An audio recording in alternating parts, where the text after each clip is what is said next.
జమిలీ ఎన్నికలు జరగాలనా వద్దా, సాధ్యం అవుద్దా, వాటి ప్రయోజనాలేంటి, నష్టాలేంటి, వీటి మీద చర్చ జరుగుతూ ఉంది. ఈ నేపథ్యంలో పెద్దలు డాక్టర్ ఎన్ తులసిరెడ్డి గారు ఆంధ్రప్రదేశ్ కాంగ్రెస్ కమిటీ మీడియా రాష్ట్ర చైర్మన్గా పనిచేస్తున్నారు. గతంలో రాజ్యసభ సభ్యులుగా పనిచేశారు. కడప జిల్లా పరిషత్ చైర్మన్గా చేశారు.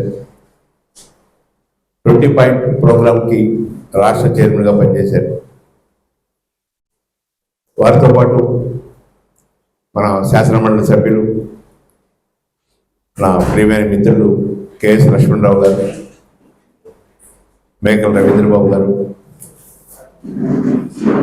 ఇతర పెద్దలందరూ ఈ సమావేశంలో పాల్గొంటారు, ప్రసంగిస్తారు. 12 గంటలకి మీడియా సమావేశం ఏర్పాటు చేయడం జరిగింది. ఎందుకంటే ముందుగా మీడియా వాళ్ళు వస్తే కొంత డిస్టర్బెన్స్ ఉంటుందనే ఉద్దేశంతో 12 o'clockకి ప్రెస్ మీట్ పెట్టడం జరిగింది.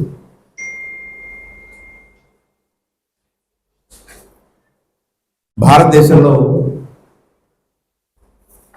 దాదాపు 28 రాష్ట్రాలు ఉన్నాయి. ఒక 8 కేంద్రపాలిత ప్రాంతాలు ఉన్నాయి. ఒక్కొక్క రాష్ట్రం ప్రపంచంలోని అనేక దేశాల కన్నా పెద్ద రాష్ట్రాలు ఉన్నాయి. ఉదాహరణకు ఒక ఉత్తరప్రదేశ్ రాష్ట్రం తీసుకుంటే ఒక 20 రాష్ట్రాలు, 20 దేశాలకు సమానమైన పాపులేషన్. 1 కోటి జనాభా ఉన్న దేశాలు ప్రపంచంలో 100 ఉన్నాయి. 1 కోటి జనాభా ఉన్న దేశాలు ప్రపంచంలో 100 ఉన్నాయి. మన దేశంలో ఒక రాష్ట్రం దాటి ఇంకొక రాష్ట్రానికి వెళ్తే ఇంకొక దేశానికి వెళ్ళినట్టు అనిపిస్తుంది. వారు మాట్లాడే భాష కానీ, అక్కడ ఉన్న ఆచార సాంప్రదాయాలు కానీ, అలవాట్లు కానీ, వారి ముఖ కవలికలు కానీ, నైసర్గిక స్వరూపాలు కానీ, ఏది చూసినా కూడా మనకు ఆ తేడా స్పష్టంగా కనపడుతుంది. మనం కాశ్మీర్ వెళ్ళినా, గోవా వెళ్ళినా, మణిపూర్ వెళ్ళినా, మిజోరాం వెళ్ళినా, అస్సాం వెళ్ళినా, ఎక్కడికి వెళ్ళినా కూడా మనకి అదొక దేశానికి వెళ్తున్నాం అనిపించేట్టుగా అంత భిన్నత్వం ఉంటుంది. అంత భిన్నత్వం ఉన్న ఈ సమాజంలో నువ్వు ఏకీకృత ధోరణి, కేంద్రీకరణ ధోరణి తీసుకెళ్తే ఆ సమాజం అంగీకరించదు. ఈరోజు Bharatiya Janata party 1 nation 1 tax, 1 nation 1 religion, 1 nation 1 language, ఇట్లా మొత్తం దేశం మొత్తాన్ని ఒక ధోరణికి తీసుకెళ్ళడం కోసం ప్రయత్నం చేస్తుంది. దాంట్లో భాగంగానే 1 నేషన్ 1 ఎలక్షన్ అని చెప్పని ఆలోచిస్తుంది. కేంద్రం లోక్సభ ఎన్నికలు, రాష్ట్రంలో శాసనసభ ఎన్నికలు, స్థానిక సంస్థల ఎన్నికలు, ఈ 3 ఒకేసారి జరిగితే ఆయా ప్రాంత సమస్యలు అవి చర్చకి రావు. పంచాయతీ ఎన్నికలు విడిగా జరిగితే పంచాయతీలో ఉన్న సమస్యలు, అక్కడ ఉన్న పరిస్థితులు, వాళ్ళ వనరులు, వాళ్ళ ప్రాధాన్యతలు ఇవన్నీ చర్చకు వస్తాయి. రాష్ట్ర ఎన్నికలు జరిగితే విడిగా ఆ రాష్ట్రంలో ఉన్న పరిస్థితులు, అక్కడ వేటికి ప్రాధాన్యత ఇవ్వాలి, ఏ అంశాలు చర్చించాలి, ఎలక్షన్ మేనిఫెస్టోలో ఏమి ప్రాధాన్యత చూపించాలి, ఇలాంటి విషయాలు చర్చకు వస్తాయి. కానీ ఒకేసారి లోక్సభ, శాసనసభ, స్థానిక సంస్థల ఎన్నికలు జరిగితే జాతీయ ఆలోచనలు, జాతీయ భావాలు, జాతీయ సమస్యలే చర్చకు వచ్చే అవకాశం ఎక్కువ ఉంటుంది. సో ఇలాంటి సందర్భంలో మేధావుల్లో చర్చ జరగాలి. ఇప్పటికే భారతదేశంలో కేంద్రం యొక్క పెత్తనం విపరీతంగా పెరుగుతాం. ఇటీవల GST పేరుతో మొత్తం కేంద్రమే పన్ను వసూలు చేసి అందులో కొంత వాటా రాష్ట్రానికి ఇస్తున్న పరిస్థితిని చూస్తున్నాం. ఉమ్మడి జాబితాలోని విద్యా రంగాన్ని కూడా కేంద్రమే ఎక్కువ భాగం తీసుకుంటున్న పరిస్థితి చూస్తున్నాం.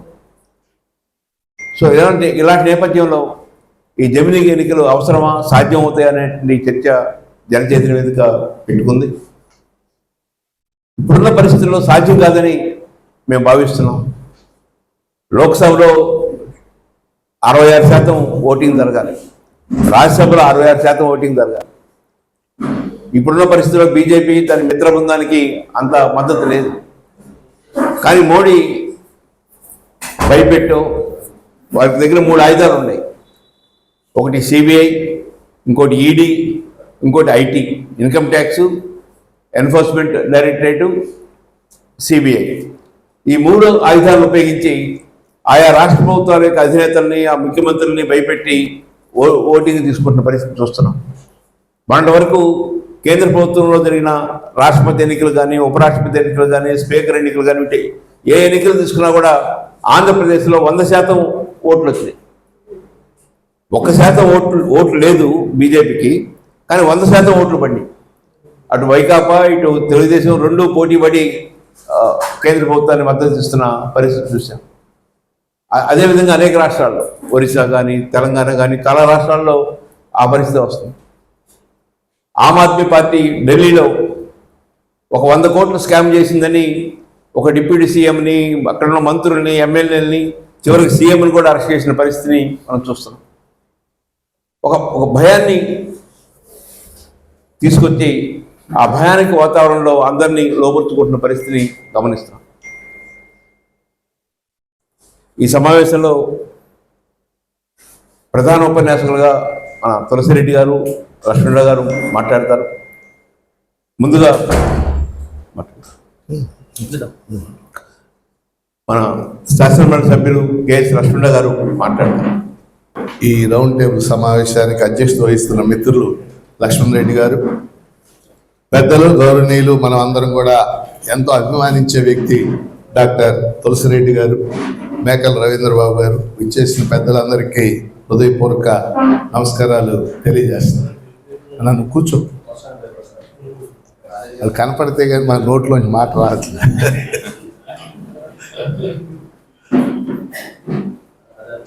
ఈరోజు ఈ చర్చ ఎందుకు ప్రారంభించామో తెలుసు. లేటెస్ట్గా కేంద్ర కేబినెట్ సమావేశంలో ఒక ముఖ్యమైన నిర్ణయం తీసుకుంది. దేశంలో 2029 నాటికి జమిలీ ఎన్నికలు ప్రవేశపెట్టాలి.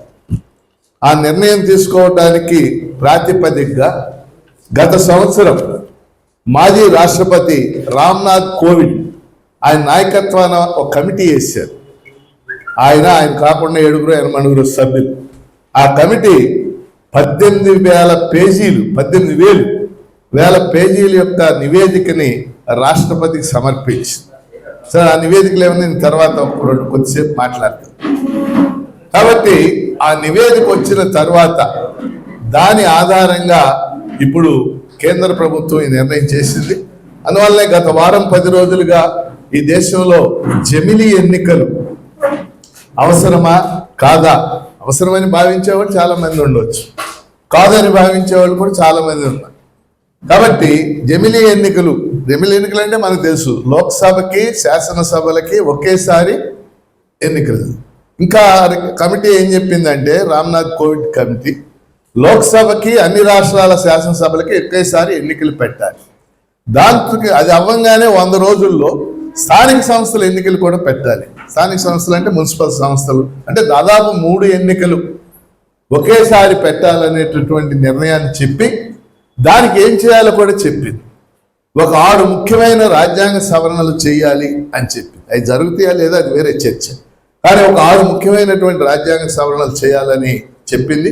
అందుకని వాళ్ళ ఉద్దేశం ఏంటంటే, నరేంద్ర మోడీ ప్రభుత్వ ఉద్దేశం 2029 నాటికి జమిలీ ఎన్నికలు తీసుకురావాలి.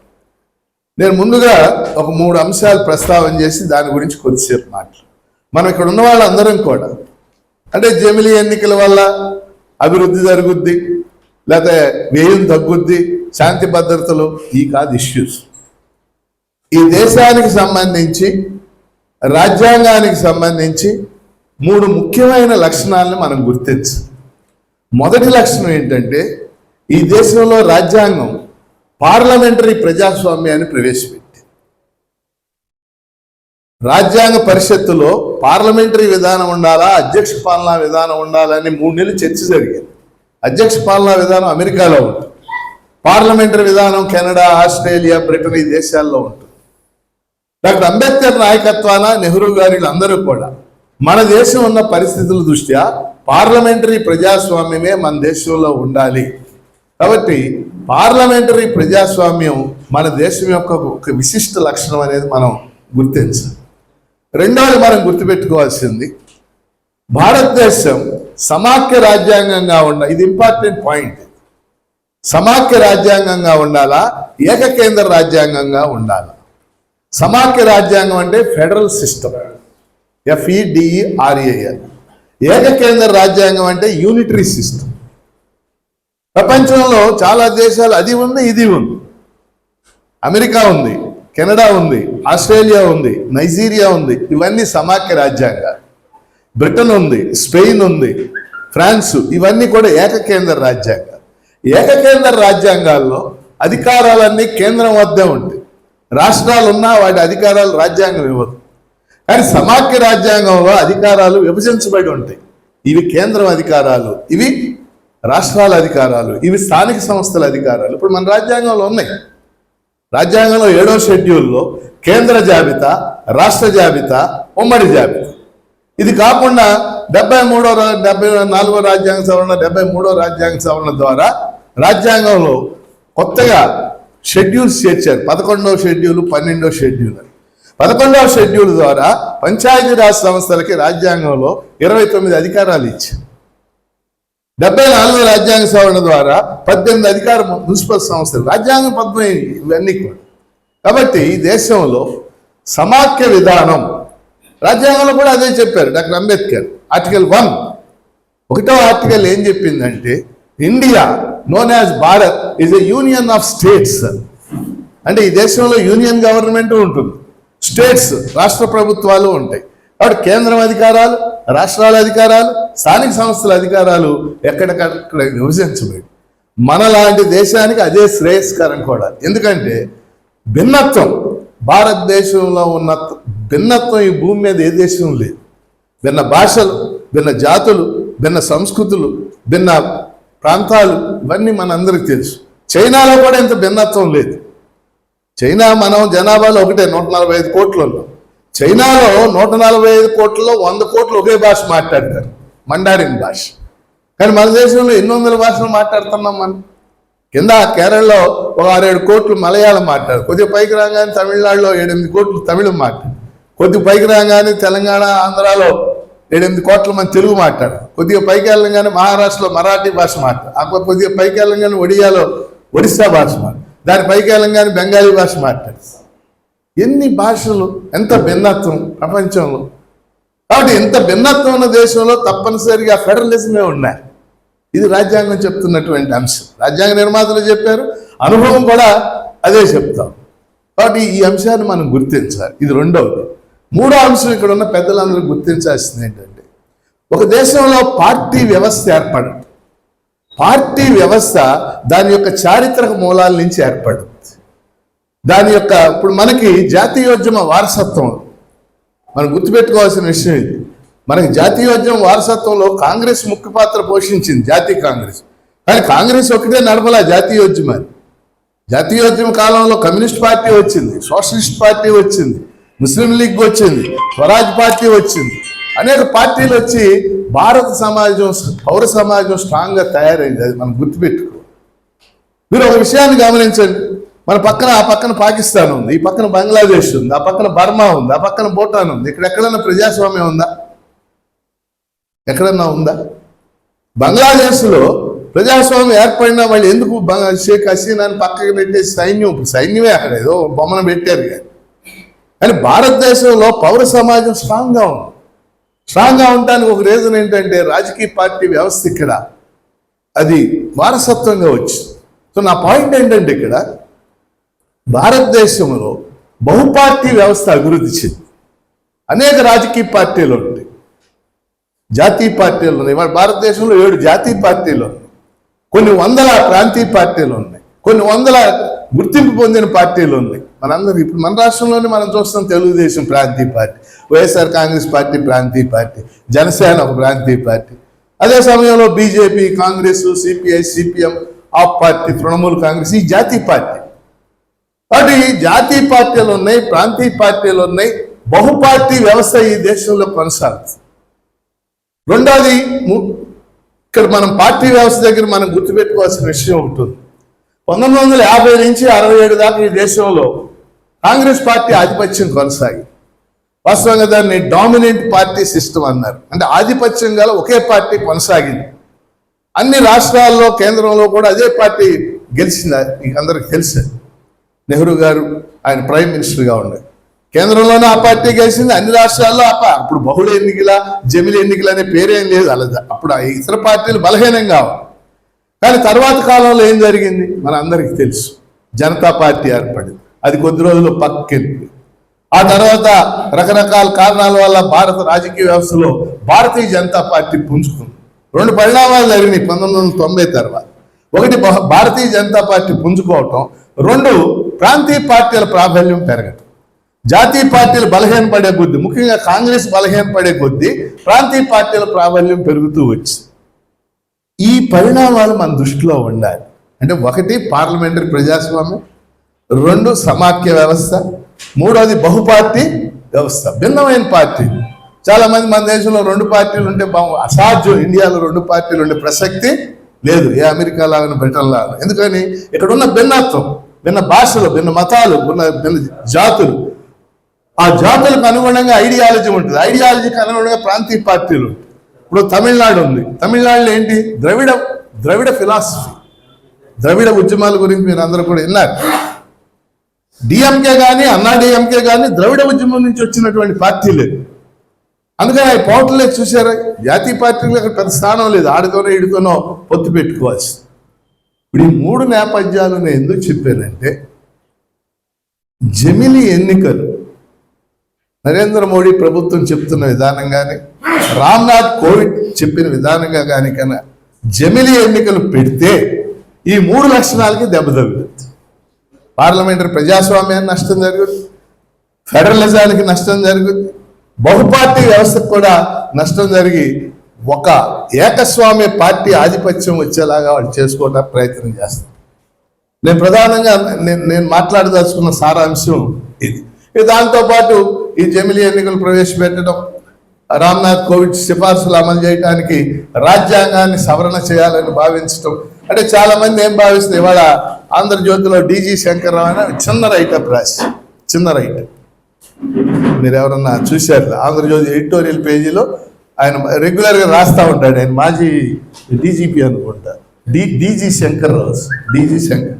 ఆయన ఏం రాశాడంటే ఆ రైటప్లో, జమిలి ఎన్నికలు ఉంటాయా వస్తాయా రావా అని కాదు, ఈ అమల్లోకి రావడం చాలా కష్టం, రాజ్యాంగ సవరణ చాలా కష్టం అని. కానీ నేను నరేంద్ర మోడీ అంత తేలికైనోడు కాదు, అమిత్ షా కూడా అంత తేలికైనోడు కాదు. అలా అని మనం గమ్మున ఊరుకుంటే అంటే ఏంటి? ఆ రాజ్యాంగ సవరణ జరగాలంటే ఆర్టికల్ 83 సవరణ చేయాలి. 83 లోక్సభ పదవీ కాలాన్ని వివరించే నిబంధన. ఆర్టికల్ 172 సవరణ చేయాలి, రాష్ట్ర శాసనసభల యొక్క పదవీ కాలాన్ని వివరించే నిబంధన. ఆర్టికల్ 324 ఎన్నికల కమిషన్ నిర్మాణాన్ని సవరణ చేయాలి. వీటన్నిటిని మించి ఆర్టికల్ 243 అది స్థానిక సంస్థలకు సంబంధించింది, దాన్ని సవరణ చేయాలి. ఈ సవరణ జరగాలంటే లోక్సభ రాజ్యసభలో 2/3 మెజార్టీ ఉండటంతో పాటు సగం రాష్ట్రాల అసెంబ్లీలు దాన్ని ఆమోదించు. ఆల్రెడీ సగం రాష్ట్రాల అసెంబ్లీలు వాళ్ళ దగ్గర ఉన్నాయి. 28 రాష్ట్రాల్లో 13-14 రాష్ట్రాల్లో భారతీయ జనతా పార్టీ ప్రభుత్వాల అధికారంలో, అది పెద్ద ఇష్యూ కాదు. వాళ్ళు లోక్సభలో రాజ్యసభలో మెజార్టీ చేయగలరు. వాళ్ళు ఎందుకని చేయగలరు? ఇందాక లక్ష్మణ్ రెడ్డి చెప్పాడు, నయానో భయానో, అది ఎన్ఫోర్స్మెంట్ డైరెక్టర్ కావచ్చు, అది సిబిఐ కావచ్చు, లేకపోతే అది ఇన్కమ్ ట్యాక్స్ డిపార్ట్మెంట్ కావచ్చు, రకరకాల పార్టీలను ఎలా లొంగ తీసుకుంటున్నారో మన కళ్ళ ముందు మనం ప్రత్యక్షంగా చూస్తూ ఉన్నాం. ఒక్కో రాష్ట్రానికి ఒక వ్యూహాన్ని వాళ్ళు అవలంబిస్తూ ఉన్నారు తమ పార్టీ అధికారంలో ఉండేలాగా. కాబట్టి ఆ ఇష్యూ మీద ఆగదు. 2/3 మెజార్టీ రాదులే, లేకపోతే సగం రాష్ట్రాలు ఆమోదించడం, దాని మీద ఆగదు నా ఉద్దేశం. ఆగాలంటే పబ్లిక్ ఒపీనియన్, ప్రజాభిప్రాయాన్ని కూడగట్టాలి. దానికి వ్యతిరేకంగా నా వరకు వ్యక్తిగతంగా నేను జమిలి ఎన్నికలకు వ్యతిరేకం. కారణం ఏంటంటే రాజ్యాంగ సూత్రాలకు ఇది వ్యతిరేకం, ఫెడరలిజానికి వ్యతిరేకం, పార్లమెంటరీ ప్రజాస్వామ్యానికి వ్యతిరేకం, బహుపార్టీ వ్యవస్థకు వ్యతిరేకం, భిన్నత్వానికి వ్యతిరేకం ఈ ఎన్నిక. కాబట్టి ఆ విధమైనటువంటి పద్ధతులు వీళ్ళు చేస్తున్నారు కాబట్టి వాటిని వ్యతిరేకించాల్సినటువంటి అవసరం ఉందని భావిస్తున్నాను. అయితే దీనికి పబ్లిక్ ఒపీనియన్, రాజకీయ పార్టీ వాళ్ళు ఏం చెప్పారంటే 47 పార్టీలను మేము అడిగాం, 32 పార్టీలు అనుకూలంగా చెప్పినాయి, 15 పార్టీలు వ్యతిరేకంగా చెప్పింది. నాకు తెలిసి జాతీయ పార్టీలో దానికి అనుకూలంగా ఉంది ఒకటే, బీజేపీ. మిగిలిన 6 జాతీయ పార్టీలు కూడా దానికి వ్యతిరేకంగా. ఈ ప్రాంతీయ పార్టీలు చిన్న చిన్న వాళ్ళ ఫోల్డ్లోనే ఉన్నాయి. దాని మీద ఇంతవరకు అభిప్రాయం చెప్పని పార్టీలు వైఎస్ఆర్ కాంగ్రెస్ పార్టీ, తెలుగుదేశం పార్టీ. ఇది సహజ లక్షణం. ఇది ఏ అభిప్రాయం చెప్పరు జాతీయ అంశాల మీద వాళ్ళు. కాబట్టి ఇలాంటి తరుణంలో ప్రజాస్వామ్యవాదులు, అభ్యుదయవాదులు, రాజ్యాంగ అంశాలను అనుకునేవాళ్ళు, ఈ దేశ ఫెడరలిజాన్ని పరిరక్షించాలనుకునేవాళ్ళు, ఈ దేశ పార్లమెంటరీ ప్రజాస్వామ్యాన్ని పరిరక్షించాలనుకునే వాళ్ళు అందరం కూడా ఈ జమిలీ ఎన్నికల్ని వ్యతిరేకించాలి. నేను నమ్మేది ప్రపంచంలో అన్నిటికంటే బలమైంది ప్రజాభిప్రాయమే, పబ్లిక్ ఒపీనియన్. అది అణుబాంబు కంటే శక్తివంతమైంది పబ్లిక్ ఒపీనియన్. శ్రీలంకలో మనం చూసాం నిన్న జరిగినటువంటి ఎన్నికల్లో. లాస్ట్ టైం అతనికి, ఇప్పుడు నేను గెలిచిన ఆయనకి దిశనాయకి కేవలం 12-13% ఓట్లు వచ్చింది. ఇవాళ అక్కడ ఆర్థికంగా దివాళా తీసింది. ఇవాళ అతను దాదాపు 50% ఓట్లతో అధ్యక్షుడిగా గెలుపొంది. ప్రజాభిప్రాయం బలమైంది. అందుకని జమిలీ ఎన్నికలకు వ్యతిరేకంగా ఒక ప్రజాభిప్రాయాన్ని సంఘటితం చేయటానికి ఈ రౌండ్ టేబుల్ నాంది కావాలని కోరుకుంటూ సెలవు తీసుకుంటాం.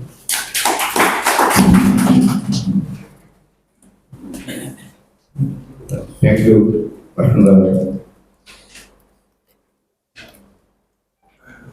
గత 10 సంవత్సరానికి మనం గమనిస్తే ఓట్లు పొందడానికి మెజారిటీ వాదాన్ని బలపరుస్తూ, మెజారిటీ వాదాన్ని ప్రజల ముందుకు తీసుకొస్తూ వారి ఓట్లు పొందడానికి ప్రపంచవ్యాప్తంగా ప్రయత్నాలు జరుగుతాం. ట్రంప్ లాంటి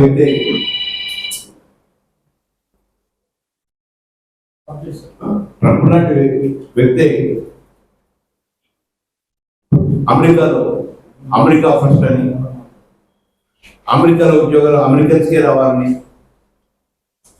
ఇలా చెప్పడం ద్వారా అది ఒక వలస దేశం, అది ఒక ప్రపంచ ప్రజలందరూ ఉన్న ఒక దేశం, అది ప్రపంచ ప్రజలందరూ వచ్చిన దేశం అది. కానీ అక్కడ ట్రంప్ నినాదం ఎక్కువ ఓట్లు పొందడానికి మెజారిటీ వాదాన్ని ప్రోత్సహించడం అక్కడ చూస్తాం. అదేవిధంగా ఇక్కడ భారతదేశంలో ఈ మత విద్వేషాలు రెచ్చగొట్టడం, ఎన్నికల సమయంలో పాకిస్తాన్తోనో లేకపోతే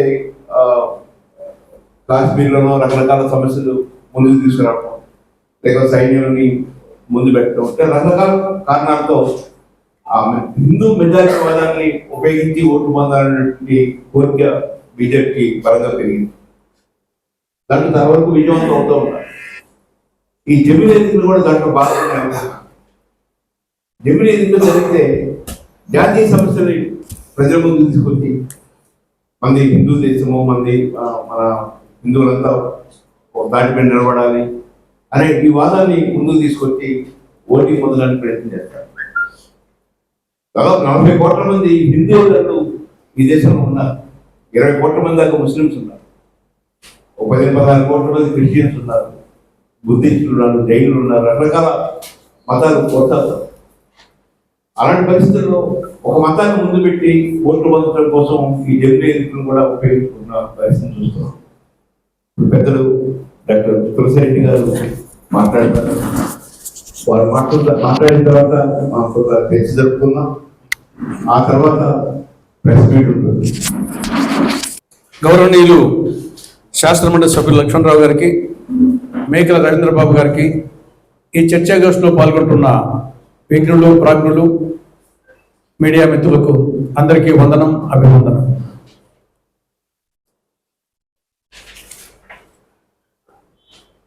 ఈ చర్చాగోష్ఠి చాలా స్పష్టంగా వచ్చేసి లక్ష్మణ్ రెడ్డి గారు జమిలీ ఎన్నికలు అవసరమా, సాధ్యమా, రామాయణాన్ని కట్టా కొట్టే తెచ్చి 3 ముక్కలు చెప్పన్నట్టు ఇక్కడ 2 ముక్కలే. అవసరమా, సాధ్యమా? నా అభిప్రాయం ప్రకారము అవసరం లేదు, సాధ్యం కాదు. సింపుల్గా చెప్పాలంటే ఓవరాల్ చర్చ అంతా ఫైనల్గా ఆడ తీసుకోవాల్సిందే. ముందుగా సాధ్యం కాదనే తీసుకున్నాం, ఎందుకంటే ధైర్యం వస్తుంది. దానికి కారణం లక్ష్మణరావు గారు చెప్పినట్లు దాదాపు 18 రాజ్యాంగ సవరణ చేయాలా. అందులో ప్రధానమైనటువంటి 6 రాజ్యాంగ సవరణలు. అవి చేయాలి అంటే ఖచ్చితంగా లోక్సభలో 2/3 మెజారిటీ, రాజ్యసభలో 2/3 మెజారిటీ రావాలి. ప్రజెంట్ ఫిగర్స్ చూస్తే ఆ 2/3 వచ్చే పరిస్థితి కనుమేర చూపులో కనిపించడం లేదు. లోక్సభలో ఎంపీల సంఖ్య 543, 2/3 రావాలి అంటే 362 మంది కావాలి. ప్రస్తుతం ఎన్డీఏకు ఉండేది 293 మంది మాత్రమే. కావాల్సింది 362, ఎన్డీఏకు ఉండేది 293, షార్టేజీ 69. కాబట్టి మిగతా పార్టీలు వాళ్ళు సమీకరించుకోవాలనే కానీ 69 మంది సమీకరించుకోవాలా, అది కష్టం అనిపిస్తున్నారు. ఇక రాజ్యసభలో ఇక్కడ ఆ పరిస్థితే. టోటల్ మెంబర్స్ 245, 2/3 రావాలి అంటే 164 రావాలి. ప్రజెంట్ ఉండేది ఎన్డీఏకు, నేను బీజేపీ కాదు ఎన్డీఏకి చెప్తున్నాను, 121. కాబట్టి 43 షార్టేజ్. రాజ్యసభలో 43 షార్టేజీ, లోక్సభలో 69 షార్టేజీ. ఇక రాబోయే రోజుల్లో ఏమైనా రాజ్యసభలో పెరుగుతాయంటే పెరిగే పరిస్థితి కూడా లేదు. ఇటీవల జరగబోయే మహారాష్ట్ర, అక్కడ ఎన్నికలు జరగాలి, హర్యానా, జేఎన్కే, జార్ఖండ్, అక్కడ కూడా బీజేపీకి పెద్ద అవకాశాలు తక్కువగా ఉన్నాయి. కాబట్టి రాబో రోజుల్లో ఆ రాష్ట్రాల నుండి కూడా రాజ్యసభలో బీజేపీ కంటే మిగతా ప్రతిపక్ష పార్టీలకి వచ్చే అవకాశాలు ఉంటాయి. కాబట్టి జమిలీ ఎన్నికలు నరేంద్ర మోడీ గారు ఎంత ప్రయత్నం చేసినా వారు చెప్పినట్లు ఆ యొక్క 3 అస్త్రాలను ఉపయోగించినప్పటికీ అది సాధ్యం కాదేమో అనిపిస్తుంది. ఇది అసాధ్యం అని చెప్పేసి ఒకటి. అయినప్పటికీ లక్ష్మణరావు గారు చెప్పినట్లు ప్రజా చైతన్యాన్ని ఆల్వేస్ వచ్చేసి ప్రజాస్వామ్యంలో ప్రజా చైతన్యాన్ని మించింది లేదు. కాబట్టి ఆ ప్రయత్నం నిరంతరము చేయాల్సిందే. ఇక రెండవది అవసరమా, దాన్ని కూడా ఆన్సర్ చెప్పాం, అనవసరము అనేది. అసలు జమిలీ ఎన్నికలు అంటే ఏమిటి? నా దృష్టిలో జమిలీ ఎన్నికలు అంటే రాజ్యాంగ పరంగా జరగాల్సిన ఎన్నికలు. రాజ్యాంగ పరంగా కొన్ని ఉన్నాయి, రాజ్యాంగానికి అతీత బయట కొన్ని ఉంటాయి. ఇప్పుడు డీసీసీ ఎన్నికలు, డీసీఎంఎస్ ఎన్నికలు, యొక్క నీటి సంఘాల ఎన్నికలు, ఇవన్నీ రాజ్యాంగానికి పక్కన, అవి చట్టపరంగానో జీవుల పరంగానో వస్తాయి. రాజ్యాంగ పరంగా ఈరోజు ఒక గ్రామీణ ఓటరు 6 ఓట్లు వేయాలి, ఒక పట్టణ ఓటరు 3 ఓట్లు వేయాలి. గ్రామీణ ఓటరు రాజ్యాంగ పరంగా 6 ఓట్లు ఏమి, 1 ఎంపీకి వేస్తాడు, 2 ఎమ్మెల్యేకి వేస్తాడు, 3 జెడ్పీటీసీకి వేస్తాడు, 4 ఎంపీటీసీకి వేస్తాడు, 5 సర్పంచ్కి వేస్తాడు, 6 వార్డు మెంబర్కి వేస్తాడు. ఈ 6 రాజ్యాంగ పరంగా, దీనికి రాజ్యాంగ ప్రతిపత్తి ఉంది స్థానిక ప్రభుత్వాలు కూడా ఇప్పుడు. కాబట్టి ఒక గ్రామీణ ఓటరు 6 ఓట్లు వేయాలి, పట్టణ ఓటరు 3 ఓట్లు వేయాలి. పట్టణ ఓటరు ఎంపీ, ఎమ్మెల్యే, మున్సిపాలిటీ అయితే కౌన్సిలరు, కార్పొరేషన్లు అయితే కార్పొరేటర్. కాబట్టి పట్టణ ఓటరు 3 ఓట్లు వేస్తాడు, గ్రామీణ ఓటరు 6 ఓట్లు వేస్తారు. ఇటీవలనే మనకు ఎన్నికలు జరిగినాయి, ఎంపీ ఎలక్షన్స్, ఎమ్మెల్యే ఎలక్షన్స్. మనం 2 ఓట్లు వేసాం. ఒకే ఓటర్ వచ్చేసి ముందు ఒక బాక్స్లోకి పోతాడు, ఎంపీకి ఓటు వేస్తాడు, నెక్స్ట్ పోతాడు ఎమ్మెల్యేకి వేస్తాడు. ఇప్పుడు జమిలీ ఎన్నికల ప్రకారంగా అయితే గన రాజ్యాంగ పరంగా ఈ 6 ఓట్లు కూడా ఎంపీకి వేయాలా, ఎమ్మెల్యేకి వేయాలా, జెడ్పీటీసీకి, ఎంపీటీసీకి, సర్పంచ్కు, వార్డు మెంబర్కు ఒక ఓటరు ఒకే రోజు ఒకేసారి 6 ఓట్లు వేయాలి. ఇది యాక్చువల్గా జమిలీ ఎన్నికలు అంటే. అదేవిధంగా పట్టణ ఓటర్ వచ్చేసి 3 ఉంటాయి, 3 బాక్సులు ఉంటాయి. ఎంపీకి వేయాలా, ఎమ్మెల్యేకి వేయాలా, కౌన్సిలర్ కానీ కార్పొరేటర్ కానీ వేయాలి. ఇది జమిలీ ఎన్నికలు అంటే. ఇది కూడా కాశ్మీర్ నుండి కన్యాకుమారి వరకు, కటక్ నుండి హటక్ వరకు ఒకే రోజు జరగాలి. ఇంకా 5 సంవత్సరాల పాటు ఎన్నికలు ఉండకూడదు. ఒకే రోజు దేశమంతా జరగాల, ఒకే రోజు ఈ అన్ని ఓట్లు వేయాలా, 5 ఏళ్ల పాటు ఎన్నికలు అనేది ఉండకూడదు. ఇది యాక్చువల్గా జమిలీ ఎన్నికలు అంటే. కానీ ఫండమెంటల్గానే ఇది టోటల్ జమిలీ ఎన్నికలు కాదు, ఇది పార్షియల్ జమిలీ ఎన్నికలని రామ్నాథ్ కోవింద్ గారి ఆ రిపోర్ట్ చెప్తా ఉంది. దాంట్లోనే ఎంపీ ఎమ్మెల్యే ఎలక్షన్స్ ఒకసారి పెట్టండి, తర్వాత 100 రోజుల తర్వాత స్థానిక సంస్థ ఎన్నికలు పెట్టండి అంటున్నాం. కాబట్టి అక్కడనే జమిలీ అనేది అయిపోయింది. దాన్నే ఈ రెండింటికి ఒకసారి పెట్టాలంట, ఈ 2 ఓట్లు ఒకసారి వేయాలా, ఆ 4 ఓట్లు ఇంకోసారి వేయాలా. కాబట్టి ఆన్నే జమిలీ, ఇది పర్ఫెక్ట్ జమిలీ కాదు, ఇది టోటల్ జమిలీ కాదు, ఇది పార్షియల్ జమిలీ చెప్పేసి ఆన్నే తెలిపోయింది. తర్వాత ఈ కాన్సెప్ట్ ఎందుకు వచ్చింది? అది ప్రమాదకరమైన కాన్సెప్ట్. జమిలీ ఎన్నికలు ఇప్పుడు కూడా జరుగుతున్నాయి కొన్ని చోట్ల, కొన్ని చోట్ల జరగడం లేదు. పోనీ ఎంపీ ఎమ్మెల్యే అనుకున్నా కానీ కాన్సెప్ట్ ఎక్కడ? 1 నేషన్ 1 ఎలక్షన్. ఈ కాన్సెప్ట్ నుండి వచ్చింది కాబట్టి ప్రమాదమైంది. కాబట్టి మోడీ గారి అభిప్రాయం, బీజేపీ అభిప్రాయం 1 nation 1 election, 1 nation 1 party, 1 nation 1 leader, 1 nation 1 festival, 1 nation 1 language, 1 nation 1 food, 1 nation no election. ఫైనల్గా స్టార్టింగ్లో 1 నేషన్ 1 ఎలక్షన్, లాస్ట్కి వచ్చేకల్లా 1 నేషన్ నో ఎలక్షన్. ఆ స్థాయికి పోతుంది. ఇక్కడ రేపు 1 నేషన్ 1 ఫెస్టివల్. దేశానికి ఇన్ని పండుగలు ఎందుకు? సంక్రాంతి, శివరాత్రి, ఉగాది, దసరా, దీపావళి, రంజాన్, క్రిస్మస్ ఎందుకు? ఒకేసారి వచ్చేసి అన్ని మతాలకు అందరికీ ఒకే పండుగ పెడితే ఖర్చు తగ్గిపోతుంది కదా అనే స్థాయికి పోయినా ఆశ్చర్యపోవాల్సిన అవసరం లేదు. చివరికి ఎందుకు 10 ఎలక్షన్లు పెట్టడము, ఈ ఖర్చులు ఎందుకు? 10 ఏళ్ల కోసం ఎలక్షన్ పెడదాం, లేకుంటే నో ఎలక్షన్ పెడితే ఇంక ఈ ఖర్చులే ఉండవు కదా.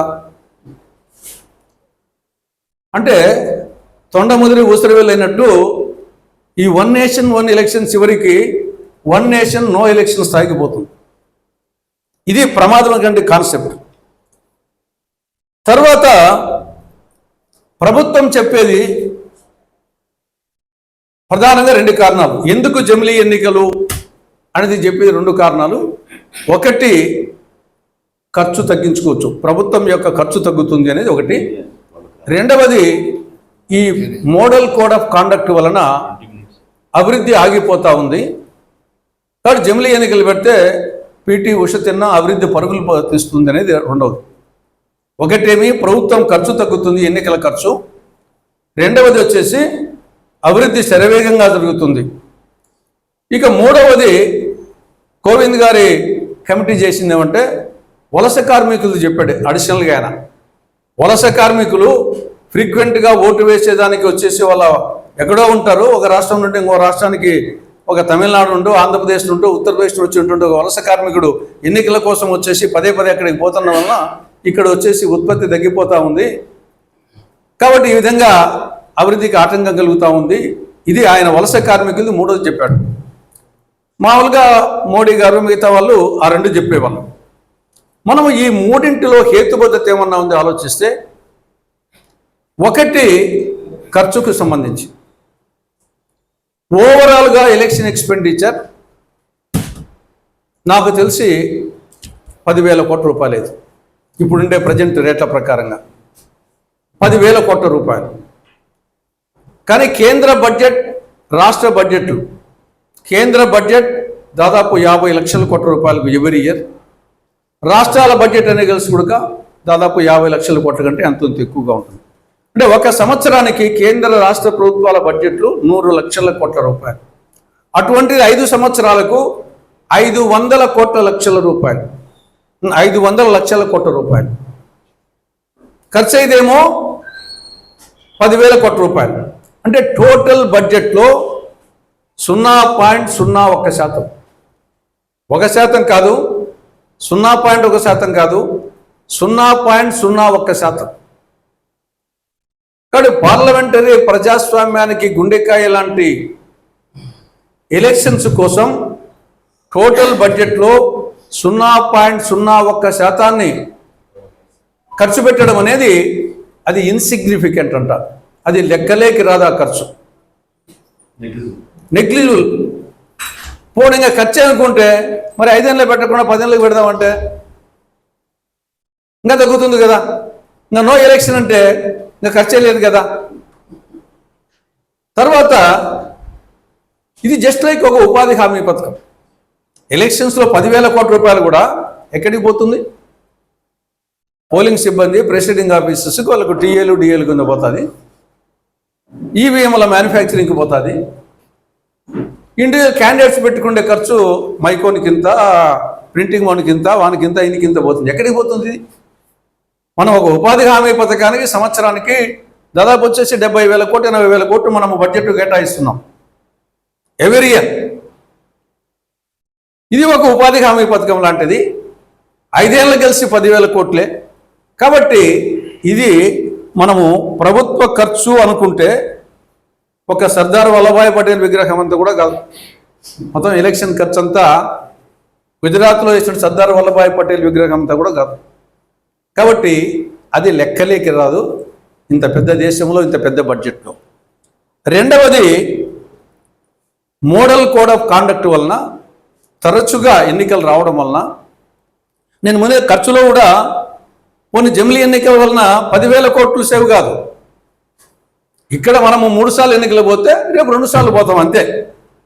ఒకసారి ఎమ్మెల్యేకు, ఓసారి ఎంపీకి, ఓసారి లోకల్ బాడీస్కు 3 సార్లు పోయే బదులు లోకల్ బాడీస్కి ఏమో సెపరేట్ పోతాం, ఎంపీ ఎమ్మెల్యే కావాలంటే ఒకసారి పోతాం.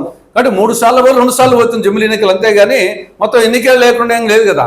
కాబట్టి 10,000 కోట్ల రూపాయలు కూడా సేవ్ చేసినట్టు ఏం కాదు. దాంట్లో వచ్చేసి ఒక 1,000-2,000 కోట్లు సేవ్ చేయొచ్చు అంతే. ఆడ మనం ఇప్పుడు 3 సార్లు పోతున్నాం, రేపు 2 సార్లు పోతారు అంతే ఎన్నికలకు. కాబట్టి అది లెక్కలు కాదు. ఇక మోడల్ కోడ్ ఆఫ్ కాండక్ట్ వలన మొత్తం అభివృద్ధి ఆగిపోతూ ఉంది. ఇది మోడీ గారు పదే పదే చెప్పేది. మోడల్ కోడ్ ఆఫ్ కాండక్ట్ ఎలా ఉందంటే, పొట్టంసూరులో ఎలుక ఉందని పొట్టానికి అగ్గి పెట్టినట్టుంది. నువ్వు మోడల్ కోడ్ ఆఫ్ కాండక్ట్ వ్యవధి తగ్గించు. నామినేషన్ రోజు నుండి నోటిఫికేషన్ రోజు నుంచి కౌంటింగ్ రోజు వరకు ఉండే ఆ డ్యూరేషన్ తగ్గించండి కావాలంటే. దానికి ఎవరు అబ్జెక్షన్ చెప్పడం లేదు. చాలా మంది అభ్యర్థులు కోరుకుంటున్నారు ఎందుకు ఈ ఖర్చు తగ్గుతుంది అని చెప్పేసి వ్యవధి తగ్గించమని అడుగుతున్నారు. కాబట్టి వ్యవధి తగ్గించండి. రెండవది, పాత పథకాలకి ఏమి ఇబ్బంది లేదే. మోడల్ కోడ్ ఆఫ్ కాండక్ట్ అప్పుడు ప్రభుత్వాలు అమలు చేసే, రాష్ట్ర ప్రభుత్వాలు కానీ కేంద్ర ప్రభుత్వాలు కానీ అమలు చేసే ఆల్రెడీ ఎగ్జిస్టింగ్ పథకానికి ఇబ్బంది లేదు, కంటిన్యూ కావచ్చు. ఒకవేళ కొత్త పథకాలు ప్రవేశపెట్టాలనుకున్నా ఎలక్షన్ కమిషన్ పర్మిషన్ తీసుకొని పెట్టడానికి అవకాశం ఉంది. నువ్వు ఇవ్వచ్చు, ఇవ్వకపోవచ్చు. కాబట్టి ఒకటి, నువ్వు డ్యూరేషన్ తగ్గించుకునే అవకాశం నీ చేతిలో ఉంది, వ్యవధి తగ్గించేది నోటిఫికేషన్ రోజు నుంచి కౌంటింగ్ రోజు వరకు. రెండవది, పాత పథకాలకు ఇబ్బందే లేదు. కొత్త పథకాలకు సంబంధించి ఎలక్షన్ కమిషన్ పర్మిషన్ తీసుకొని కూడా అమలు చేసే అవకాశాలు ఉన్నాయి. కాబట్టి ఇక్కడ కేవలం దానికోసం అని చెప్పేసి దాని జమిలీ ఎన్నికలు పెడదాం, దానికి ఇన్ని రాజ్యాంగ సవరణలు చేయడం అనేది ఇంత ఏదో కొట్టం అని చెప్పిన కొట్టంచూరులో ఎలుక ఉందని చెప్పేసి ఆ ఎలుకను పట్టుకోవాల్సింది పోయి మొత్తం కొట్టానికి అగ్గి పెడతామనే యాంగిల్లో వచ్చేసి ప్రభుత్వం ఆలోచిస్తుంది. అది కరెక్ట్ కాదు. తర్వాత అభివృద్ధి ఆగిపోతూ ఉంది దీనివల్ల చెప్పేసి. ఇప్పుడు ప్రపంచంలో డెవలప్డ్ కంట్రీస్లో నంబర్ 1 ప్లేస్ యుఎస్ఏ. అమెరికా వచ్చేసి అభివృద్ధి చెందిన దేశం. అమెరికాలో ఈ జమిలీ ఎన్నికలు ఏం కాదే. అమెరికాలో ఎన్ని రకాల ఎన్నికలు అంటే, అధ్యక్ష ఎన్నికలేమో 4 ఏళ్ళకు ఒకసారి, అది November 4th ఫిక్స్. దాని తర్వాత సెనేట్ 6 సంవత్సరాలు, హౌస్ ఆఫ్ రిప్రజెంటేటివ్స్ 2 సంవత్సరాలు, గవర్నర్ 4 సంవత్సరాలు. ఇవి కాక వల్ల కౌంటీ ఎన్నికలని, స్థానిక సంస్థ ఎన్నికలు ఉన్నాయి, అవి మళ్ళీ సపరేట్గా. అమెరికాలో ఇన్ని రకాల ఎన్నికలు, అధ్యక్ష ఎన్నికలు, సెనేట్ ఎన్నికలు. అధ్యక్ష ఎన్నికలు 4 ఏళ్లకు, సెనేట్ 6 ఏళ్లకు, హౌస్ ఆఫ్ రిప్రజెంటేటివ్స్ 2 ఏళ్లకు, గవర్నర్ 4 ఏళ్లకు, స్థానిక ఎన్నికలు ఎక్కడిక్కడ సెపరేట్గా. మరి అమెరికా డెవలప్ కాలేదా? జమిలీ ఎన్నికలు లేని కారణంగా అమెరికా డెవలప్ కాలేదా? కాబట్టి ఆ కాన్సెప్ట్ కూడా కరెక్ట్ కాదు. తర్వాత మన దేశంలో అనేక సందర్భాల్లో రాజ్యాంగ సవరణలు చేయకుండానే జమిలీ ఎన్నికలు రాలేదా? రాజ్యాంగ సవరణలు చేయకుండానే జమిలీ ఎన్నికలు ఇంతకుముందు లక్ష్మణ్ గారు చెప్పినట్టు 1952 నుండి 67 వరకు ఇవి జమిలీ ఎన్నికలే. ఏ రాజ్యాంగ సవరణ చేశారు? ఆటోమేటిక్గా వచ్చాయి. 1952 నుంచి 67 వరకు మొత్తం దేశవ్యాప్తంగా స్థానిక సంస్థల పక్కన పెడితే ఎంపీకి ఎమ్మెల్యేకు జమిలీ ఎన్నికలు జరిగినాయి. 67 తర్వాత అనేక సందర్భాల్లో జమిలీ ఎన్నికలు జరగడం లేదు. మన రాష్ట్రానికి సంబంధించి మళ్ళా 1999 నుంచి 2024 వరకు కంటిన్యూస్గా జమిలీ ఎన్నికలే. 1999 నుంచి 99, 2004, 2009, 2014, 2019, 2024 ఇవన్నీ జమిలీ ఎన్నికలే. మేము రాజ్యాంగ సవరణ చేశామా? అంటే రాజ్యాంగ సవరణలు చేయకుండా జమిలీ ఎన్నికల కాలము ఉంది, జమిలీ ఎన్నికలు లేని కాలము ఉంది. మరి దేశం అభివృద్ధి కాల? దేశం జమిలీ ఎన్నికలు ఉన్న టైంలో అభివృద్ధి అయింది, జమిలీ ఎన్నికలు లేని టైంలో అభివృద్ధి అయింది. అభివృద్ధి అయింది కాబట్టే ఈరోజు అందరి చేతిలో ఫోన్లు ఉన్నాయి. అభివృద్ధి అయింది కాబట్టి అందరిలో టెలిఫోన్లు ఉన్నాయి, టీవీలు ఉన్నాయి. అభివృద్ధి అయింది కాబట్టి చంద్రమండలానికి పోతున్నాం, అంగారగ్రహానికి పోతున్నాం. కాబట్టి మరి అభివృద్ధి జమిలీ ఎన్నికలు లేని వల్ల అభివృద్ధి ఆగిపోయిందని చెప్పేసి నరేంద్ర మోడీ ఒప్పుకుంటారా?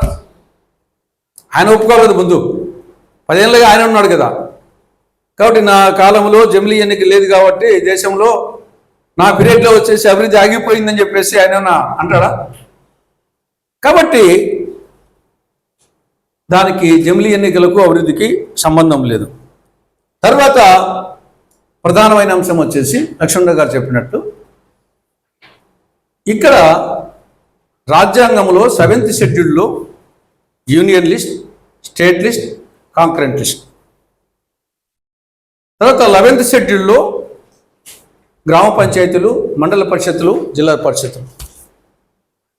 12th షెడ్యూల్లో మున్సిపాలిటీసు, కార్పొరేషన్స్, నగర పంచాయతీలు. అంటే స్పష్టంగా మనకు కేంద్ర ప్రభుత్వం ఏం చేయాలి, రాష్ట్ర ప్రభుత్వం ఏం చేయాలి, స్థానిక ప్రభుత్వాలు ఏం చేయాలి అని లిస్టే సపరేట్గా విదేశీ వ్యవహారాలకు సంబంధించి కేంద్రం చేయాలి, సాగునీటి ప్రాజెక్టుకు సంబంధించి రాష్ట్రం చేయాలి, ఊర్లో వచ్చేసి పరిస్థితులకు సంబంధించి స్థానిక ప్రభుత్వాలు చేయాలి అని ఈ విధంగా వచ్చేసి లిస్టులో ఏం చేయాల్సింది స్పష్టంగా వచ్చేసి రాజ్యాంగంలోనే జాబితా తయారు చేసి ఇవ్వడం జరిగింది. అంటే మనం ఒక ఎగ్జామ్ రాసేటప్పుడు యూపీఎస్సీ ఎగ్జామ్ రాస్తాం, ఏపీపీఎస్సీ ఎగ్జామ్ రాస్తాం, ఎంసెట్ రాస్తాం, 10th క్లాస్ ఎగ్జామ్ రాస్తాం, నీట్ ఎగ్జామ్ రాస్తాం, బ్యాంక్ టెస్ట్ రాస్తాం. దానికి సెపరేట్ యూపీపీఎస్సీ అనేది ఒకదానికి సివిల్ సర్వీస్ ఎలక్షన్స్. నువ్వు అలా కాకుండా ఒకే రోజు వచ్చేసి యూపీఎస్సీ ఎలక్షన్లు, APPSC, 10th class exams, EAMCET, NEET అన్నీ ఒకే రోజు పెట్టేసి పీడబోతుంది వచ్చేసి ఎగ్జామ్సే లేకుండా సరిపోతుందని ఆలోచిస్తే ఎంత అసమంజసంగా ఉంటుందో ఆ విధంగా ఉంది. అదేవిధంగా నేను ముందుగానే పండుగలు చెప్పాను. ఇన్ని పండుగలు ఎందుకు?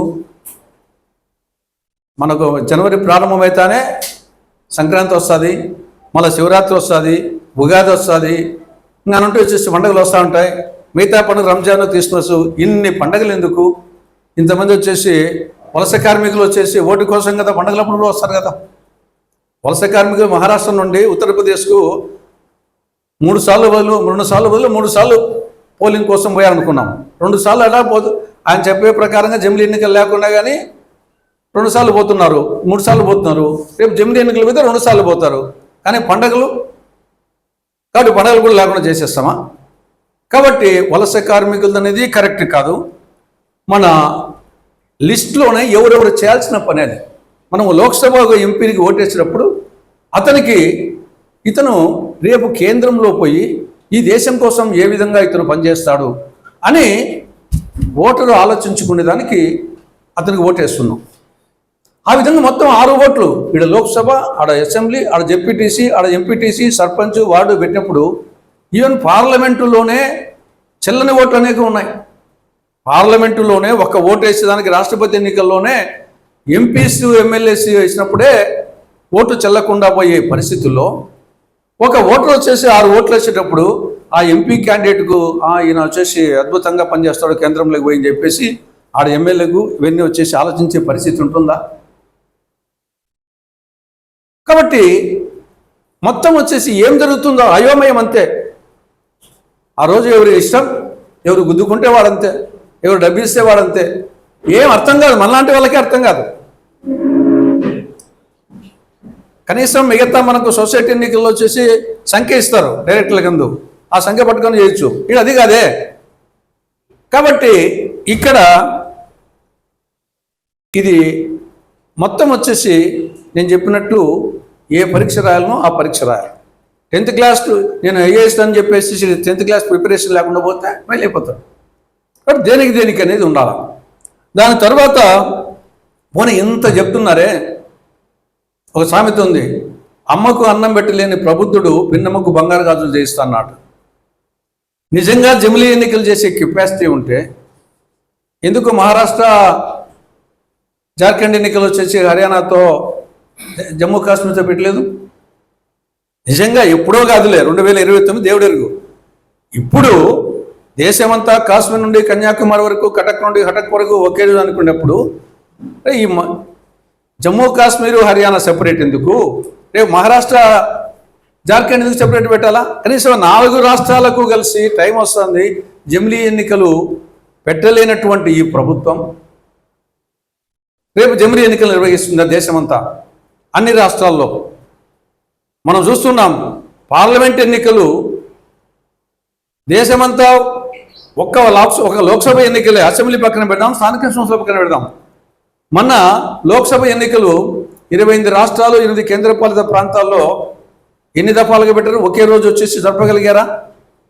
ఒక్క లోక్సభ ఎన్నికలనే మీరు జరపలేకపోయినారు ఒకే రోజు అన్ని రాష్ట్రాల్లో.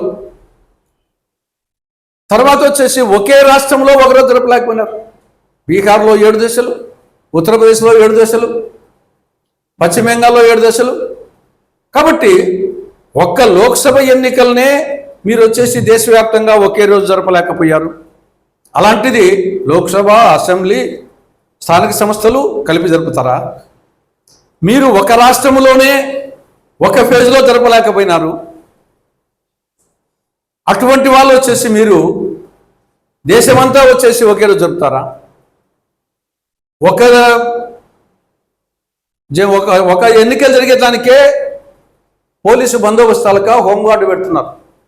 జస్ట్ మొన్న ఎన్నికల్లో కూడా కొన్ని బూతుల దగ్గర పోలీసుల సంఖ్య తగ్గిపోయి హోంగార్డు పెట్టినారు. కానీ ఆ పరిస్థితుల్లో రేపు దేశమంతా ఒకే రోజు నువ్వు ఎన్నికలు పెట్టితే ఎక్కడి నుండి పోలీసు బందోబస్తు చేస్తావు? ఈవీఎంలు అన్నిటికీ, స్థానిక సంస్థలకు అన్నిటికీ కలిపితే ఈవీఎంలు ఎక్కడి నుండి తెస్తావు? కాబట్టి ఏ కోణంలో చూసినా ఇది సాధ్యం కాదు. అసలు చేయాల్సింది వేరేది ఉంది. చేయాల్సింది ఇది కాదు, ఫిరాయింపు నిరోధక చట్టాన్ని పరిశీలన చేయాలి. గెలిచిన తర్వాత వాడు ఏ పార్టీలో ఉంటాడో, ఎన్నాళ్ళు ఉంటాడో అర్థం కాని పరిస్థితుల్లో ఈరోజు ఫిరాయింపు నిరోధక చట్టం ఉంది. దాన్ని పటిష్టం చేసి దాని గురించి ఆలోచించాలి. రెండవది, డబ్బు విచ్చలవిడి, డబ్బు ప్రవాహమై సాగుతూ ఉంది. ఆ ధన ప్రవాహాన్ని ఏ విధంగా కంట్రోల్ చేయాలి? కాబట్టి అటువంటి వచ్చేసి కాన్సన్ట్రేట్ చేయాల్సిన అవసరం ఉంది. ముందు ఓటర్ల జాబితానే పర్ఫెక్ట్గా లేదు. ఓటర్ల జాబితా, ఎన్నికలకు ప్రామాణికం ఓటర్ల జాబితా చూస్తే సచ్చిన వాళ్ళు ఉంటారు. అందరూ వచ్చేసి ఎన్ని ఓటర్ల జాబితా తప్పు తడుగ్గా ఉంటుంది. కాబట్టి దాని గురించి ఇవ్వాలా. కాబట్టి ఇది ఎలా ఉందంటే చేయాల్సిన పని చేయకుండా పంటి నొప్పికి తుంటి మీద అన్నట్టుంది. వాడు పంటి నొప్పి కోసం పోతే దాని గురించి ఆలోచించకుండా తుంటి మీద అంతే, ఆ తుంటి పోయింది, పన్ను పోయింది. ఆ విధంగా చేయాల్సిన పని చేయకుండా పనికిరా అవసరం లేని పనులని చెప్పేసి ఆలోచిస్తుంది గవర్నమెంట్. కాబట్టి ఒక్క మాటలో చెప్పాలంటే ఇది ఫైనల్గా నేను ముందే చెప్పినట్లు 1 నేషన్ 1 ఎలక్షన్ కాదు. వన్ నేషన్ నో ఎలక్షన్ ఈ స్థాయికి ఖచ్చితంగా పోతుంది. తర్వాత ఇప్పుడు ఈయన ప్రకారం తీసుకుంటే మనకు అసెంబ్లీ ఎన్నికలు 2006లో, ఇప్పుడు 2004లో ఉన్నాం చివరిలో, 2006లో వెస్ట్ బెంగాల్, తమిళనాడు, అస్సాం, కేరళ జరగాలి. 2026లో 2026లో 2026లో ఇప్పుడు 2024 చివరిలో ఉన్నాం. 2026లో వెస్ట్ బెంగాల్, తమిళనాడు, అస్సాం, కేరళ ఈ 4 రాష్ట్రాలకు ఎన్నికలు జరగాల. మీరు ఎన్నికలు జరుపుతారా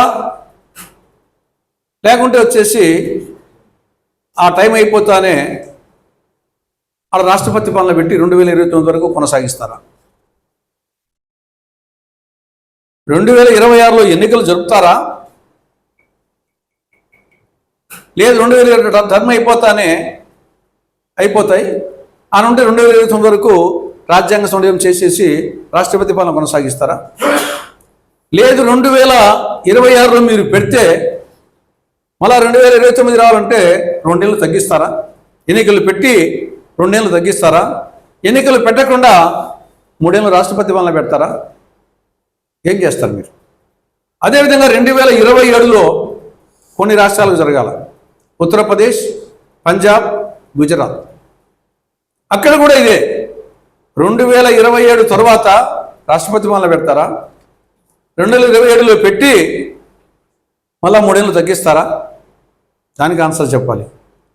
తర్వాత 2028లో చాలా రాష్ట్రాలు ఉన్నాయి, 10 రాష్ట్రాలు ఉన్నాయి.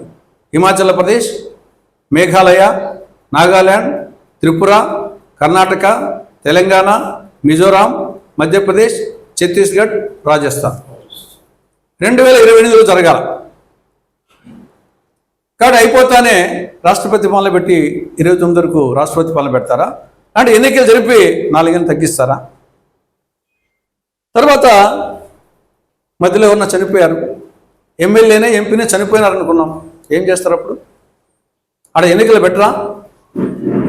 జమిలీ ఎన్నికలు ఇది విరుద్ధం అని చెప్పేసి ఎన్నికలు పెట్టరా? కాబట్టి ఎన్నికలు పెట్టకుండా పోతే మరి ఆ నియోజకవర్గానికి ప్రాతినిధ్యం ఉండదు కదా, లోక్సభలో కానీ అసెంబ్లీలో కానీ. అది ప్రజాస్వామ్యానికి వ్యతిరేకం. మరి ఎన్నికలు పెడితే నీ కాన్సెప్ట్కి వ్యతిరేకం. జమిలీ ఎన్నికలు దేశమంతా ఒకే రోజు పెట్టారు, 5 ఏళ్ళు 2029 వరకు పెట్టకూడదు ఇంకా. కాబట్టి అనేక సమస్యలు పార్లమెంటు, మన లోక్సభ చూసాం, 89లో ఎన్నికలు జరిగినాయి, మళ్ళీ 91లో జరిగినాయి, తర్వాత 96 జరిగినాయి, మళ్ళీ 98 జరిగినాయి, 99 జరిగినాయి. మధ్యలో పార్లమెంటు అవిశ్వాస తీర్మానంతోనో ఇంకోటి అయితే ఏం చేస్తారు? మళ్ళీ ఎన్నికలు పెట్టి ఆ అంతకాలం వరకు పొడిగిస్తారా? లేకుంటే ఎన్నికలే పెట్టకుండా దానికైనా రాష్ట్రపతి ఒకటి అందరితో కలిసి ఒకటి యూనిటరీ పెట్టుకుంటారా? అది సాధ్యమవుతుందా? అదేవిధంగా అసెంబ్లీ రద్దు అయిపోతే ఇంకా దాన్ని వచ్చేసి ఎన్నికలు పెట్టకుండా 2029 వరకు ఈ లోపల ఏదైనా అసెంబ్లీలు రద్దు అయిపోతే పెట్టకుండా అట్నే రాష్ట్రపతి పాలన కొనసాగిస్తారా? కాబట్టి ఇలాంటి అనేక సమస్యలు ఉన్నాయి. కాబట్టి ఓవరాల్గా ఇది నియంతృత్వానికి దారితీస్తుంది. రెండవది, అవినీతి నిజంగా ఇంప్లిమెంట్ అయితే ఈరోజు ఎన్నికలు అయిపోయినాయి, ఇంకా 5 ఏళ్ల పాటు ఎన్నికలు లేవు అంటే ఇంకా ప్రభుత్వాలకు అంకుశమే లేదు. ప్రభుత్వాలకు నిరంతరం వచ్చేసి ఒకవైపు ఏమో రీకాల్, ఎమ్మెల్యే పని చేయకుంటే, ఎంపీ పని చేయకుంటే రీకాల్ అనేది ఒకవైపు డిమాండ్ చేస్తున్నాం, మరొక వైపు రీకాల్ కాదు కదా, ఇంకా 5 ఏళ్ల వరకు మమ్మల్ని ఎవరు ఏం చేసుకుంటే అనే పరిస్థితి లేదు. కాబట్టి న్యాచురల్గా అవినీతి తారాస్థాయికి పోతుంది. ప్రజలంటే ఇంకా 5 ఏళ్ల వరకు ఎవరిని కేర్ చేయాల్సిన అవసరం లేదు. ఏ స్థాయిలో ప్రధానమంత్రి కానుంటి, ముఖ్యమంత్రులు కానుంటి, ఎమ్మెల్యేలు, ఎంపీలు ఎవరు వచ్చేసి లోకల్ బాడీస్లో ఏముండవు. ఇప్పుడన్నా ఒక ఎమ్మెల్యే గెలిచిన తర్వాత మళ్ళా సంవత్సరానికి 2026 ఫిబ్రవరిలో లోకల్ బాడీ ఎలక్షన్స్ ఉన్నాయి, మర్యాదగా నడుచుకోకుంటే రేపు ఇబ్బంది పెడతారని పార్టీలకు అక్కడ నాయకులకు ఉంటే కొంత అంకుశమైంది ఉంటే జాగ్రత్తగా వేస్తారు. లేకుంటే ఇంకా నాకు 2029 వరకు నాకు ఇంకా అడిగేవాడే లేడని చెప్పేసి ఉచిత ఇసుక land mafia, sand mafia, wine mafia, mine mafia, ఎర్ర చందన మాఫియా, ఎర్ర మట్టి మాఫియా, సబ్సిడీ బియ్యం మాఫియా ఎన్ని విధాలుగా చేయాలో అన్ని విధాలుగా చేసి లాస్ట్ ఇయర్ వచ్చేసి డబ్బులు విచ్చలవిడిగా కుమ్మరిస్తాడు అంటాడు. అవినీతి పతాక స్థాయికి పోతుంది, నియంతృత్వ ధోరణులు వస్తాయి. కాబట్టి ఈ అన్ని కోణాల్లో ఆలోచిస్తే ఇది ఏ కోణంలో చూసినా ఇది సమర్థనీయం కాదు, ఇది సాధ్యమయ్యే విషయం కాదు, అవసరము లేదు. కానీ వారు చెప్పినట్టు నిరంతర అప్రమత్తత అవసరం. ప్రజావాణి విలిపిస్తూ ఉండాలి.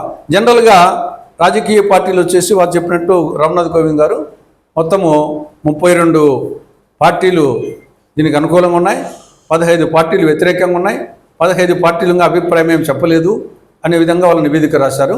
ఆ అభిప్రాయం చెప్పని పార్టీల్లో అప్పటికి తెలుగుదేశం ఉంది, కానీ ఇప్పుడు వచ్చేసి అభిప్రాయం చెప్పిన దాని కింద పోతుంది.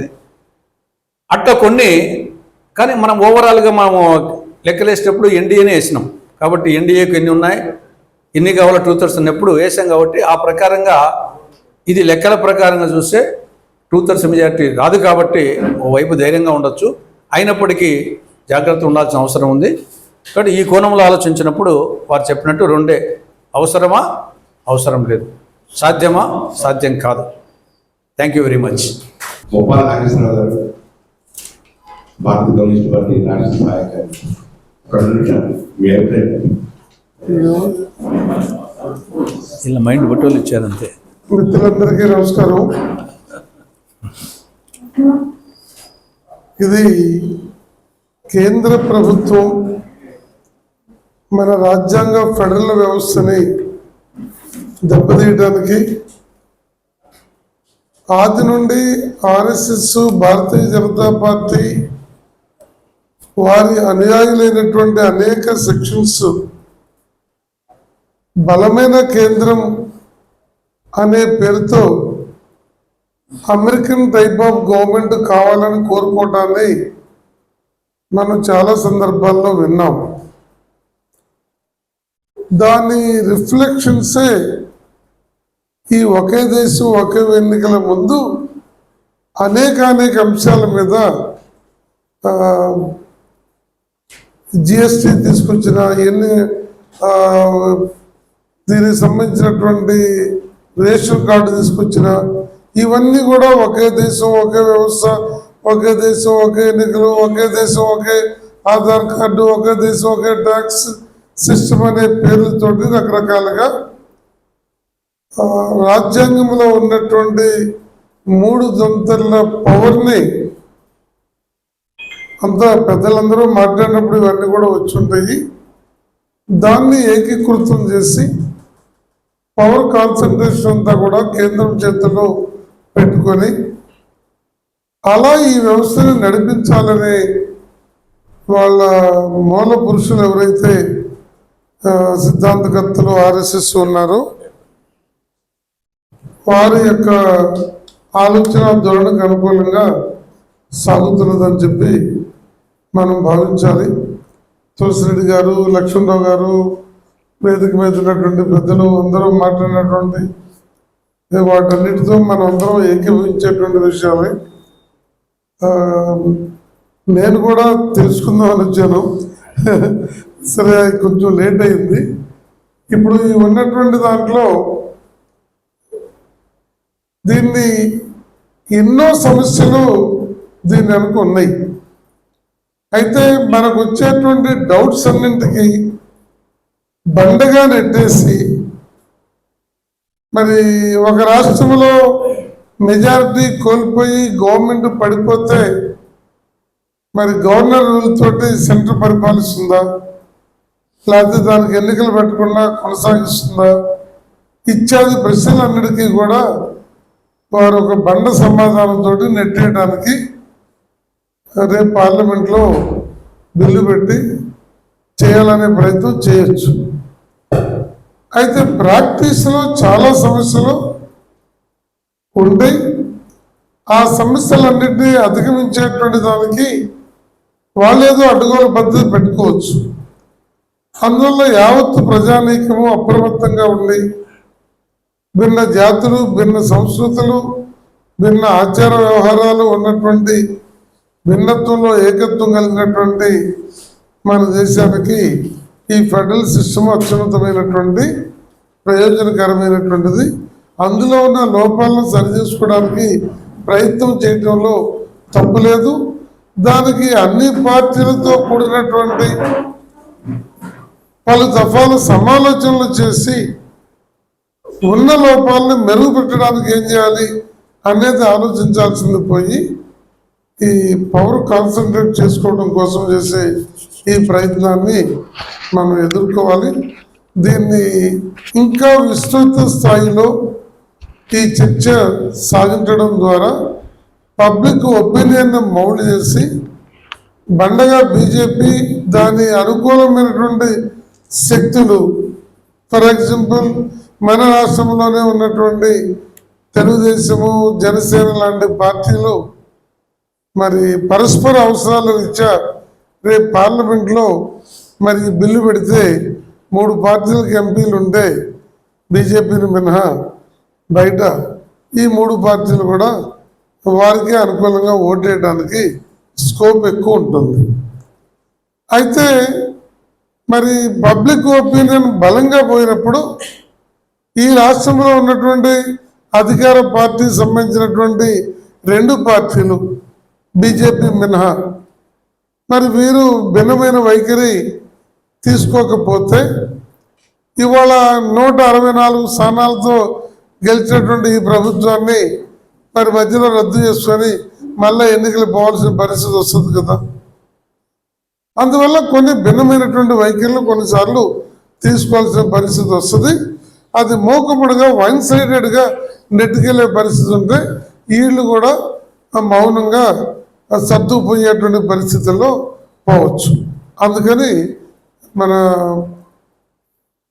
జనచైతన్య వేదిక పేరుతోటి సోదరుడు పెట్టేటువంటి అనేక కార్యక్రమాల్లో ఇదొక మనకి బాగా ఉపయోగపడేటువంటి చర్చ. ఈ చర్చలో మేధావుల్ని సామాన్య ప్రజలను కూడా కలుపుకొని ముందుకు పోయేటట్టుగా చేయాలని చెప్పి కోరుతూ ఈ ఏర్పాటు చేసిన వారికి అభినందనలు తెలియజేస్తున్నాను. Thank you. Thank you. అనే అభిప్రాయాన్ని మన పెద్దలందరూ తెలియజేశారు.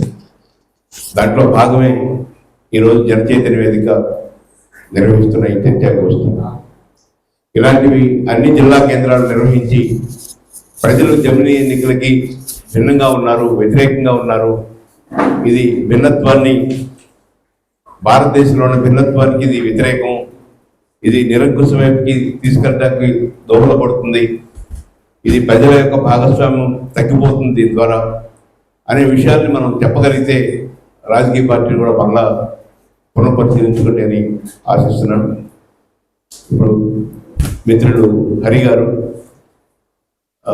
రాజ్యాంగ చర్చా వేదిక వ్యవస్థాపకులు, వారిని వేదికను అలంకరించిన పెద్దలు లక్ష్మణరెడ్డి గారు, తులసిరెడ్డి గారు, పెద్దలు ఉప్పల్ నాగేశ్వరరావు గారు, రవీంద్రబాబు గారు, సమావేశానికి విచ్చేసిన విజ్ఞులందరికీ నమస్కారం. అవసరమా అంటే ఇలా అవసరం కాదో తులసిరెడ్డి గారు చాలా స్పష్టం చేశారు.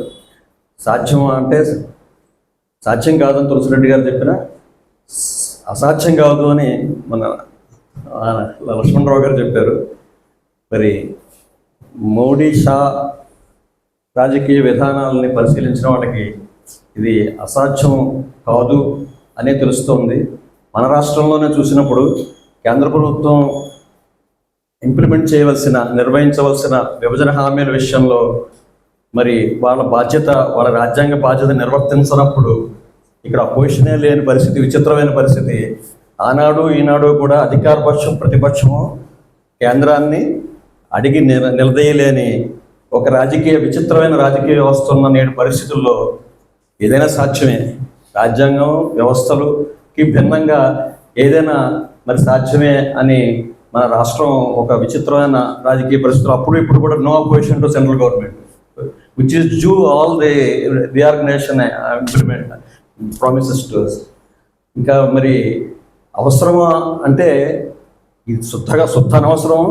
అంతకన్నా అవసరమైన ఎలక్టోరల్ రిఫార్మ్స్ మీద చాలా చర్చ జరగవలసి ఉంది. అది జరగటం లేదు. మరి Belgium, south Africa, Sweden I think so వాటిని ఏదో ఎగ్జాంపుల్గా చూపించి అక్కడ చిన్న చిన్న దేశాలు అవి వాటిని ఎగ్జాంపుల్గా చూపించి చెప్తున్నారు ఈ జమిలీ ఎన్నికల విషయం. మరి అక్కడ బెల్జియంలో అవన్నీ కొన్ని దామాషా ఎన్నికల పద్ధతి ఉంది. ప్రతి ఓటుకి వాల్యూ ఉంది.